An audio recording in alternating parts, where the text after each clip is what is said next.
Hello and welcome to Dash School. I am your teacher, Amanda B. Johnson, and this video series is going to provide you with a complete and basic understanding of how a blockchain works, as well as how Dash uses one, and how Dash in general works and serves as a digital cash. This series requires no special pre-knowledge on your part and is intended for everyone. With that said, let's get started. So, speaking of digital currency, how could such a thing exist? How could I send you some bits over the internet that would somehow be interpreted as money? Well, let's think of something we're all familiar with: email. So how about this? Could this email, which states that it represents one e-money, be used to buy things that cost one e-money? Technically, it could. If enough people started passing these around and accepting them for goods and services, this would be a primitive sort of digital currency. It wouldn't be a very good one, however, in that I could do this. If I had sent you this e-money for, say, a subscription to your weekly blog, thanks for that, I could also send that very same email to my friend Sam, to my cousin Bob, and to my neighbor Mary. Now, all of a sudden, where we started out with just one e-money, we now have 4. Poof! New e-monies were simply created out of thin air. And I could technically do this as many times as I wanted. You can see how this is problematic, because it means that our money supply can be rapidly expanded in a completely unaccountable way. If I can create as many new money units as I want, this currency would be what's called infinitely inflatable. Why wouldn't we want unlimited, unpredictable inflation? Let's consider gold for a moment. You know, that really valuable metal shiny rock. What would happen if, say, an asteroid were to hit the Earth that was made of gold and suddenly increased the available supply of gold by 1 trillion? So that there were gold coins lying around everywhere you looked. You wouldn't even be able to step out your front door without kicking over a pile of gold. If gold were as common as pebbles, do you think people would still be willing to trade, say, a car for an ounce of the stuff? I don't think so. In the same way that gold would be devalued if its supply were increased by 1 trillion, same goes for money. Kind of like this.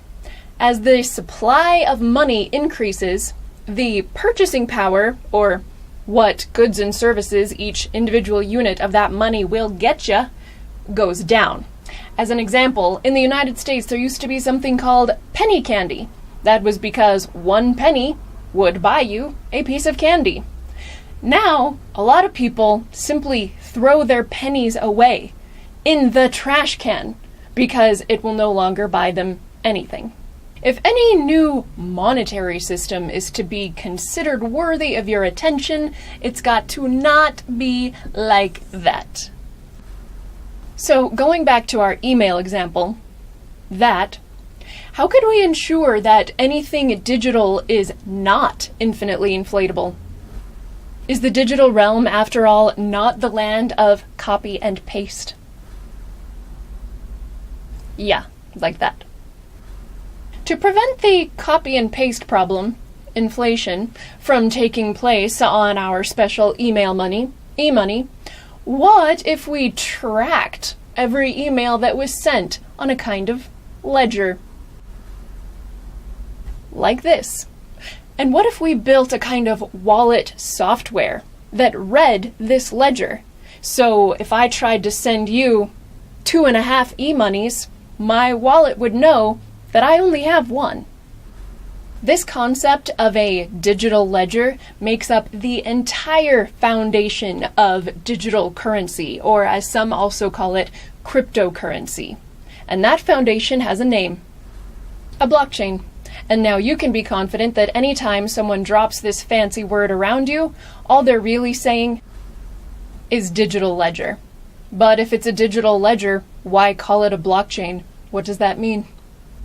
Well, it has to do with how this ledger works.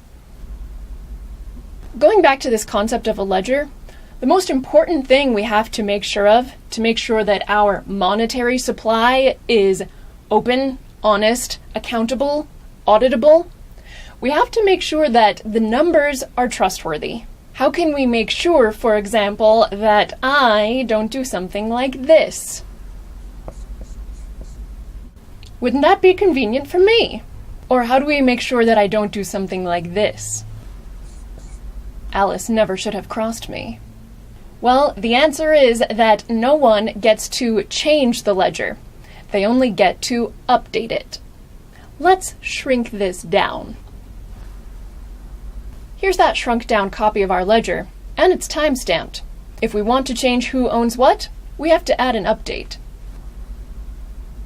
And on, so that anytime I, you, Bob, Alice, or anyone using the e-money system wants to send some e-money, it gets included in an update. After a bit, you start to see where this digital ledger gets its name. Each update to the ledger is called a block, and the cumulative result of this is a chain. Hence, blockchain.